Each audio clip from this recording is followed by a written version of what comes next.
안녕하세요. 네, 반갑습니다. 저는 세명기독병원의 신경과에 근무하고 있는 이병주입니다.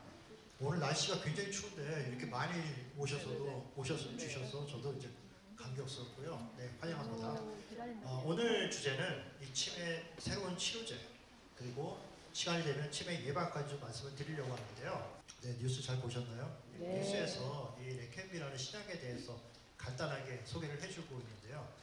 오늘은 제가 여러분들이 오셨으니까 이 약에 대해서 조금 더 자세히 설명을 드리고 어떤 분들이 이런 약제를 투여를 할 수 있을지 거기에 대해서도 말씀을 드리고 하는 시간을 갖도록 하겠습니다. 네, 아까 뉴스에 잠깐 나왔던 것처럼 대한민국의 치매 현황을 보면은요, 65세 이상의 어른 중에 10분 중에 한 분은 치매를 앓고 있다. 이런 통계 자료를 볼 수가 있고요. 밑에 화면은 이게 지금 치매 단계별로 연도가 지나면서 점점 숫자가 올라가고 있는 걸 보여주고 있는 건데요. 아까 뉴스에 나왔던 것처럼 치매 단계가 초기 단계인 경우에는 이 약을 사용할 수 있기 때문에 이 표를 보여드렸습니다. 그래서 이게 레캠비라는 약인데요. 이 약제는 아밀로이드라는 그 단백질이 뇌에 침착이 되는데 그것을 억제해주고 제거해주는 그런 역할을 함으로 인해서 치매 증상을 호전시키는 그런 효과를 볼 수 있는 약제로 되어 있고요. 우리나라에서는 5월 달에 이 약이 허가가 되었는데 실제로 이제 시판된 거는 11월 28일부터 시판을 시작했습니다. 그래서 오늘 말씀드릴 내용은 이런 치매 치료제가 어떤 약인가에 대해서 말씀을 드리고요. 그리고 어떤 분들이 이 약제를 투약할 수 있는지 그거 말씀을 드리고 그다음에 부작용 그리고 실제로 사용했을 때 어떤 가격 측면이나 이런 것도 좀 말씀을 드리도록 하겠습니다. 그리고 시간이 되면은 치매 예방에 대해서도 같이 좀 말씀을 드리도록 하겠습니다. 또 오늘 말씀드린 이런 새로운 치매 치료제는 증상에 대한 치료뿐만 아니라 치매가 진행하는 것을 억제해주는 그런 효과를 가지고 있는 약제입니다. 지금까지 미국에서 승인된 약제들은 한 3가지 정도가 있어요. 아두카누막과 도나네막, 레카네막 이렇게 있는데 그리고 이제 두 번째 주제로 그러면 어떤 환자분들에게 이 레카네막을 쓸 수 있을 것인가 그리고 효과는 어느 정도인가 그리고 이 약이 과연 알츠하이머병을 완치시킬 수 있는 약인가 거기에 대해서 잠깐 말씀을 드리도록 하겠습니다. 레카네막 투여를 위해서 어떤 검사를 해야 되나요? 이런 질문들이 있는데 검사가 필요한 이유는 약제를 쓸 수 있는 대상이 한정되어 있기 때문에 그래요. 이 약제를 다 사용할 수 있는 것가 아니기 때문에 환자분이 오셨을 때 이 약제를 사용할 수 있는가 확인하기 위해서 몇 가지 검사가 필요합니다. 일단 환자분이 오시면 저희가 제일 먼저 하는 거는 병력 청취를 하거든요. 그동안 병의 경과가 어떠신지 갑자기 발생하신 건지 아니면 이게 서서히 진행하는 양상인지 이런 것들을 말씀을 드리는데 환자분들에게 직접 이게 병력을 듣는 것도 중요하지만 환자분들은 이 병을 잘 인식하지 못하는 경우도 있고 또 말씀을 잘 못하시는 경우도 있기 때문에 보호자분 그리고 가까이서 보시고 제일 잘 아시는 보호자분이 함께 오시는 것이 중요합니다. 제가 자주 이제 질문해 드리는 것은 옆에서 보시기에 어떻습니까? 이런 질문을 많이 드리거든요. 그래서 병력 처치가 굉장히 중요하고요. 그리고 이제 혈액 검사를 하게 되는데 혈액 검사를 하는 이유는 이제 알츠하이머 병이 아니고 다른 원인에 의해서 치매 증상, 기억력 저하가 오는 경우가 있어요. 어떤 경우는 갑상선 기능이 떨어지거나 비타민 B 중에 12번째 아니면 엽산 이런 것들이 떨어지면서 인지 기능이 저하되는 그런 경우를 볼 수 있기 때문에 피 검사로 확인할 수 있는 거는 간단한 피 검사로 또 확인할 수 있습니다. 그리고 이제 우리가 인지 기능 검사를 시행하는데요. 인지 기능 검사를 하면 이게 이제 여러 가지 영역에서 우리가 검사를 할 수 있습니다. 기억력뿐만 아니고요. 이게 집중력이나 그다음에 언어적인 능력이나 시공간 능력이나 그리고 실행 능력 여러 가지 영역에서 우리가 검사하는데 이 검사는 어떻게 하냐면 시험 보는 거랑 비슷해요. 이렇게 종이에다가 펜을 들고 이렇게 쓰면서 앞에 검사자가 있고 검사자가 설명해주면 거기 맞춰서 이렇게 검사를 진행하고 이렇게 하면은 이 검사 결과에 따라서 이게 과연 같은 나이 또래의 다른 분들에 비해서 평균 정도가 되는지 아니면 그거보다 조금 이제 약하신지 그런 것들을 보면서 특히 어떤 영역이 이게 기억력들도 우리가 여러 가지로 분류를 할 수가 있거든요. 이게 언어적인 기억력이 있고 또 이렇게 그림을 그리는 시공간 기억력도 있기 때문에 어떤 영역이 좀 약한지 그걸 저희가 확인할 수가 있습니다. 아두카누막은 2021년도에 미국에서 승인이 되었는데 우리나라에서는 아직 승인이 되지 않았고 지금은 이제 11월부터는 이 약제는 환자분들을 대상으로 처방을 내리거나 하지는 않습니다. 왜냐하면 이 레카네막이 시판이 되었고 이게 부작용이나 효과 면에서 월등하기 때문에 이 약은 이제 사용하지 않고 레카네막을 사용한다 이렇게 알고 계시면 될 것 같고요. 도나네막이라는 약제도 있는데 이 약제도 올해 상반기에 미국에서 승인이 됐는데 우리나라 같은 경우는 아직 임상시험 단계에 있기 때문에 아직 승인이 되지 않았다 이렇게 알고 계시면 될 것 같아요. 그래서 이제 마지막 주제가 되겠는데요. 부작용 그리고 실제 사용하는 것에 대한 말씀을 좀 드리도록 하겠습니다. 부작용이 어떤 것이 있을까 좀 말씀을 드리고요. 그리고 이게 이제 사용 가능한지 그리고 치료비는 얼마인지 보험 적용이 되는지 이런 거 좀 궁금하실 것 같아서 말씀을 드리고 이러한 약들을 과연 우리가 사용을 해야 될 건가 좀 고민이 많이 되실 것 같아서 거기에 대해서도 말씀을 좀 드리도록 하겠습니다. 부작용은 첫 번째로는 알레르기 반응이에요. 이게 단백질 성분이기 때문에 단백질량이 들어갈 수 있는 관 반응이 생길 수가 있죠. 근데 이게 알레르기 반응이 너무 심하면 아나필락시스라 해서 호흡도 곤란해지고 좀 힘든 상황이 생기는 경우도 있어요. 이건 단백질 들어있는 어떤 약제에서나 생길 수 있는 그런 반응으로 이해하시면 될 것 같고요. 뭐 두드러기가 생기거나 입술에 혀가 붓는 증상 그런 증상들이 생길 수가 있습니다. 그리고 이제 정맥투여라고 이거는 주사제로 만든 약제거든요. 먹는 약제가 아니고 그래서 주사제로 이제 투약을 하면서 그때 생길 수 있는 부작용들도 있습니다. 열이 난다거나 막 몸이 떨린다거나 근육통이 생긴다거나 속이 울렁울렁한다거나 맥박이 느려지거나 빨라지거나 가슴이 뛰거나 호흡곤란 이런 증상들이 생길 수도 있습니다. 그래서 이런 증상들은 보통 처음 투약할 때 그리고 두 번째 투약할 때 증상이 가장 흔하고 이제 이게 조금 시간이 지날수록 빈도는 줄어드는 걸로 그렇게 되어 있고요. 그래서 병원에서 저희가 투약을 할 때는 원래 투약 약을 주사를 맞는 시간은 1시간이지만 한 2시간 정도는 더 병원에 계시면서 혹시 다른 문제가 생기지 않는지 확인하기 때문에 한 3시간 정도는 병원에 계신다 이렇게 생각하시면 될 것 같아요. 그리고 이제 꼭 공복으로 오실 필요는 없는데 너무 식사를 많이 하고 오시면 막 토하거나 그러면 이제 흡입성 폐렴 이런 문제가 생길 수 있기 때문에 가능하면 식사를 너무 많이 하지 마시고 오시면 좋다 이렇게 말씀드릴 수 있을 것 같습니다. 제일 중요한 부작용은 뇌부전과 뇌출혈입니다. 뇌부전과 뇌출혈이 생기는 것을 모니터링하기 위해서 MRI 촬영을 처음에 시작하기 전에 MRI 촬영을 해보고요. 그리고 5번째, 7번째, 14번째 약을 투여하기 전에 MRI 촬영을 해서 혹시 뇌에 부작용이 생기지 않았는가 이제 확인을 저희가 하게 됩니다. 그러면 이제 우리나라에서 언제부터 사용 가능한지 그리고 치료비는 얼마인지 이걸 말씀을 좀 드리려고 하는데요. 아까 말씀드렸지만 11월 28일부터 시판이 됐기 때문에 지금 사용이 가능합니다. 그러시고 치료비가 굉장히 비싸거든요. 신약이고 아밀로이드를 없애는 약제이긴 한데 치료비가 굉장히 비싸요. 미국에서는 1년 동안 3,500만 원 정도 들고요. 일본에서는 2,700만 원 정도 드는데 우리나라는 한 3,000만 원 정도 1년에 그 정도 들 것 같아요. 그래서 한 번 투약할 때마다 한 100만 원 정도는 들 것 같다. 이렇게 말씀을 드릴 수가 있겠습니다. 말씀을 드리도록 하겠습니다. 치매 예방은 여러분들도 많이 관심을 가지시고 또 여러 가지 얘기를 많이 들으셨기 때문에 또 아시는 내용이실 수도 있는데요. 치매 예방도 한 3가지 측면에서 말씀을 드리려고 합니다. 치매를 예방하려면 몸의 건강을 유지를 해야 되고요. 그리고 마음의 건강, 그리고 사회적인 건강 3가지를 유지를 하면 치매 예방에 효과가 있다 이렇게 말씀을 드릴 수가 있습니다. 그래서 몸의 건강은 어떤 게 있을까요? 이제 운동도 있고 식사를 어떻게 할 것인가 식사 그리고 이제 뇌를 자극하는 그 뇌의 활동 뇌 재활이라고 얘기를 하죠. 그런 활동들이 있을 수 있겠죠. 그래서 운동에 대해서는 여러 가지 연구 결과들이 있었는데 이게 경도 치매든 아니면 좀 진행된 치매든 간에 운동은 효과가 있는 것으로 확실히 효과가 있는 것으로 이렇게 알려져 있습니다. 그래서 운동을 하게 되면 뇌로 가는 산소와 혈액 순환을 도와주기 때문에 이런 것들이 뇌 건강에 도움을 줄 수 있고요.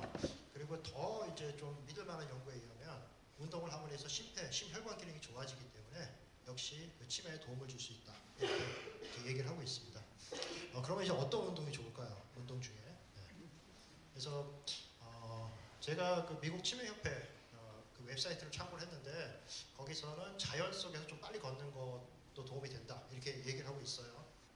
식사는 어떤 식사가 좋으냐에 대해서는 이게 연구 결과에서 뚜렷하게 나온 건 없는데 이제 보고된 바에 의하면 그 지중해식 식사가 치매에 도움이 된다는 연구 결과가 나온 건 있어요. 그래서 오늘 좀 설명을 드리려고 하고요. 지중해식 식사는 어떤 식사인가 하면 일단 건강식이라고 좀 생각을 하시면 되고요. 이 곡물을 통째로 이렇게 뭐 드신다거나 아니면 이렇게 이제 생선이나 이런 견과류, 뭐 야채나 과일, 그다음에 좋은 기름, 오일 같은 거 이런 것들이 치매에 도움이 된다. 이런 연구 보고들은 있습니다. 그리고 이제 뇌 자극 활동, 뇌를 활동하는 것에 대해서 말씀드리는데 뇌 자극 활동에는 어떤 것이 있을까요? 이제 오늘 같이 이렇게 여기 오셔가지고 이렇게 좀 뭐 이렇게 배우거나 그다음에 이렇게 노인대학 같은 데 가셔서 공부를 하거나 이런 것들이 지금 굉장히 도움이 됩니다. 뇌 자극 활동에 도움이 되고요. 그리고 이렇게 이제 뭐 카드 놀이를 한다거나 이런 것들도 도움이 되고요. 그리고 이제 퍼즐 이런 것들도 괜찮고 좋습니다. 그래서 뭔가 좀 예전에 하던 것들을 계속 하시는 분들이 있으면 계속 하시면 좋고요. 아니면 좀 새로운 것에 좀 도전을 해보고 머리를 쓰는 이런 연습을 하시면 좋을 것 같아요. 그래서 저도 이제 저글링이라고 공 3개 이렇게 돌리는 게 있거든요. 그거 요새 좀 연습을 하고 있는데 잠깐 보여드릴게요.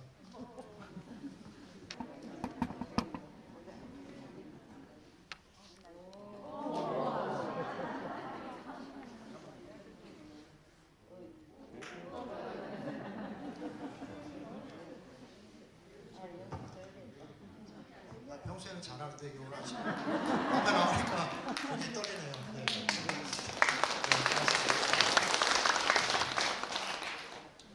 이제 뇌 활동을 도와주는 이제 프로그램이 있어요. 그것도 마찬가지로 그 서울삼성병원의 나동료 교수님이 개발하신 프로그램인데 이게 어른들은 조금 사용하기 어려울 수도 있을 것 같아요. 이게 왜냐하면 이제 모바일로 그렇게 하는 거라서 어려울 수도 있는데 제가 이제 그 회사에 요청을 해봤는데 서울에서는 인지 코치라고 해서 코치 되시는 분이 직접 이렇게 만나서 이렇게 어느 정도 진행을 하고 어느 정도 어떤 프로그램이 좋고 이런 것들을 얘기를 하면서 계속 모니터링을 해줄 수 있다 이렇게 얘기를 하시는데 지금 포항에 계시기 때문에 포항에 계신 분들은 화상으로 해줄 수도 있다고 그래요. 그래서 혹시 원하시는 분들이 있다면 저희가 한번 이렇게 연결을 좀 시켜드릴 수도 있습니다. 이거는 모바일을 통해서 인지 코치하고 직접 상담을 하면서 인지 훈련 프로그램이 있습니다. 그리고 이제 두 번째로 마음의 건강인데요. 이제 치매를 가지고 계신 분, 치매를 앓고 있는 분들, 그리고 이제 기억장애 때문에 좀 힘들어하시는 분들이 특히 이제 마음의 상처를 좀 많이 받으시고 옆에서 뭐라고 얘기하실까 이런 부분들을 굉장히 좀 걱정하시고 이런 부분들이 있어요.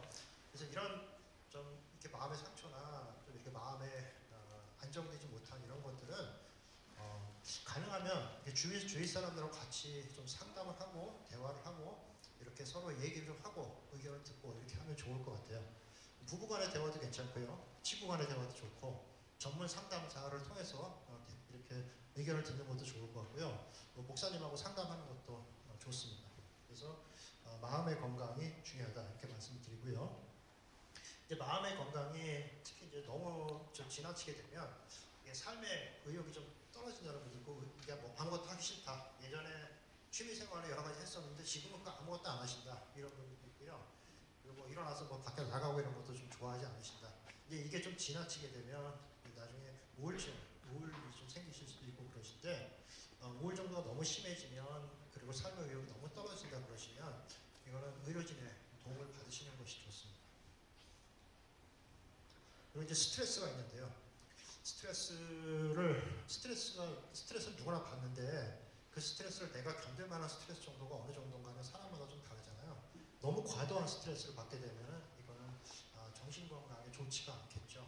그래서 내가 어느 정도의 스트레스까지 견딜 수 있는가를 한번 생각을 해보시고 굳이 그 이상의 스트레스를 받으실 필요는 없을 것 같아요. 너무 계속 스트레스 상황이 생긴다면 그 상황을 피하거나 아니면 뭐 좀 이사를 간다거나 이런 여러 가지 방법들을 같이 좀 상의해 보시고 하시는 것도 좋을 것 같습니다.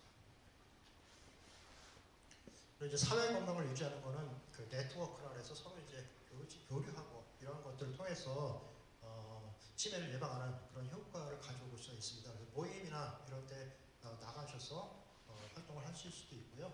그래서 사회 건강도 치매 예방에 중요하다 이렇게 말씀을 드릴 수가 있습니다. 그래서 요거는 이제 미국의 치매 협회에서 소개한 내용들을 제가 몇 가지 좀 말씀을 드릴게요. 첫 번째는 이제 서로 연결되는 것들을 함으로 인해서 치매를 예방할 수 있다. 어떤 것들이 있는가 예를 제가 찾아봤더니 가족과 시간을 보낸다, 아니면 친구와 저녁을 먹는다, 소셜 미디어, SNS 이런 것들을 사용한다. 이런 것들이 그렇게 어려운 것들은 아니죠. 그래서 할 수 있으실 것 같아요.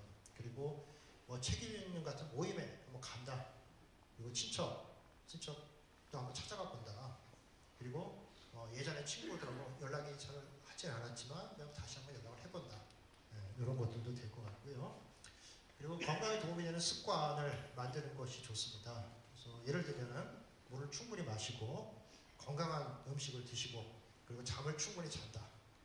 그리고 매일 규칙적으로 걷고 음식 같은 걸 한번 만들어 보는 것도 좋습니다.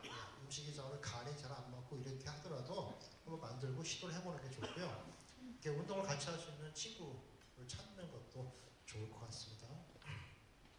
세 번째는 나 자신을 표현하는 겁니다. 나를 표현하는 그런 습관을 들임으로 인해서 치매에도 예방이 될 수 있는, 예방에 도움을 받을 수 있는데요. 일기를 한번 써볼 수도 있어요. 글로 한번 이렇게 표현을 해볼 수 있고요. 부정적인 생각들은 좀 내버려 두시는 게 좋을 것 같고요. 그리고 마음에 담고 있지만 말고 이렇게 좀 주변에 믿을 수 있는 분, 신뢰할 수 있는 분들하고 얘기를 나누고 이런 것들이 좋을 것 같습니다. 그리고 도움이 필요하면 도움을 청하고 우리 주변에 도움을 받을 수 있는 기관들도 있고요. 또 도움을 주실 수 있는 분들이 있으니까 도움을 청하고 도움을 받아들이는 것도 좋습니다. 웃어도 되고요. 그리고 도움을 받을 수 있는 단체에 참여하는 것도 좋습니다. 그리고 네 번째, 삶의 목적을 찾는 그런 과정도 치매에 도움이 될 수 있다. 자원봉사가 있는데요. 저희 병원에도 자원봉사로 이제 이렇게 계속 몇 년째 이렇게 섬기시는 분들을 볼 수 있는데 이렇게 남을 위해서 봉사할 수 있다는 게 그런 것들도 치매 예방에 도움을 주는 것으로 알려져 있습니다.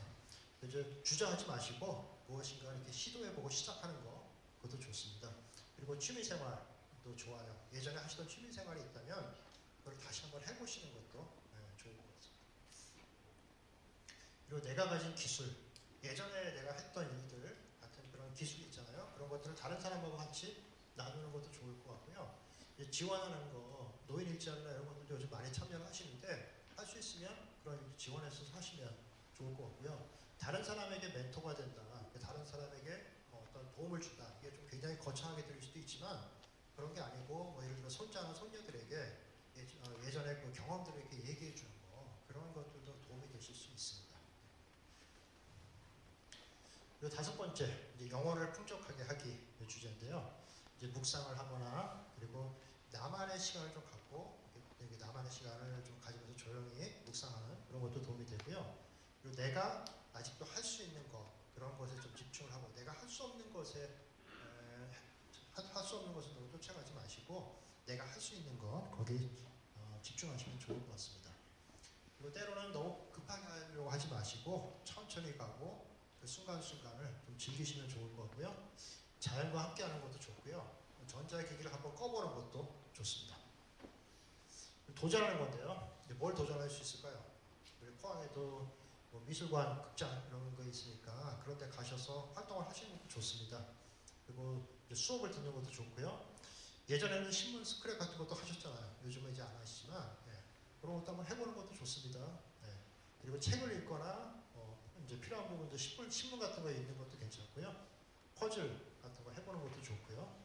카드 게임도 해보시는 것도 좋을 것 같습니다. 그래서 여기까지가 제가 이제 그 치매 예방에 대해서 말씀을 드린 거고요. 나동현 교수님이 그 치매 예방 수치 이걸 말씀을 하신 말씀이 있는데 이게 첫 글자를 따가지고 진인사, 대천명, 그다음에 쓰리고 이렇게 되어 있거든요. 쓰리고는 고혈압, 고혈당, 고지혈증을 조절한다.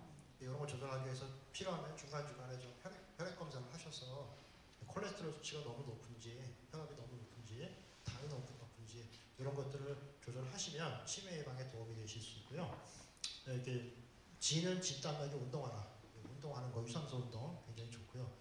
이는 인정사정 없이 담배를 끊는다. 담배를 끊으시면 좋습니다. 그리고 이제 천박하게 술 마시지 말라. 그런데 술을 너무 과하게 드시지 마시고 절주하시면 적당하게 드시면 좋을 것 같습니다. 네, 그래서 제가 오늘 말씀드린 내용은 여기까지고요. 혹시 뭐 아까 말씀드린 새로운 약제에 대해서나 아니면 치매 예방에 대해서나 아니면 뭐 다른 치매나 뭐 다른 신경과 질환에 대해서도 궁금하신 거 있으면 질문해 주시면 좋을 것 같습니다. 네, 맞습니다. 검사를 해가 약을 계속 먹고 있는데도 계속 깜빡깜빡하는 건 여전한데 어떻게 하는 약을 드셔도 깜빡깜빡 하시는 게 계속 불편하시고 이제 그러시잖아요. 근데 이제 깜빡하는 게 일단 중요한 거는 무엇 때문에 깜빡깜빡 하시는 건지 원인이 뭔지 그게 중요하고요. 알츠하이머 타입 같은 경우는 퇴행성 질환이기 때문에 바로 좋아지거나 금방 호전되거나 이러기는 좀 어려울 수도 있어요. 약제는 그 증상을 조금 이제 도와주는 약제다 이렇게 생각하시면 될 것 같고요. 그 진행을 조금 더 늦출 수 있는 약제다. 만약에 알츠하이머 타입이라고 한다면 그렇고요. 그거 말고 다른 혈관의 혈관성 치매라고 있거든요. 뇌경색이 반복해서 오면서 생기는 치매 이런 것들은 뇌경색을 예방하는 약제들을 꼭 사용하셔야 되고 뇌경색을 예방하기 위한 활동들을 꾸준히 하셔야 되고 그리고 정기적으로 좀 진료를 통해서 이렇게 상담을 하시고 이렇게 하시면 좀 도움을 받으실 수 있을 것 같습니다. 치매에 대해서 진짜 부드럽고 또 여러분에게 소상하게 설명해 주신 우리 이병주 과장님께 다시 한 번 더 큰 박수.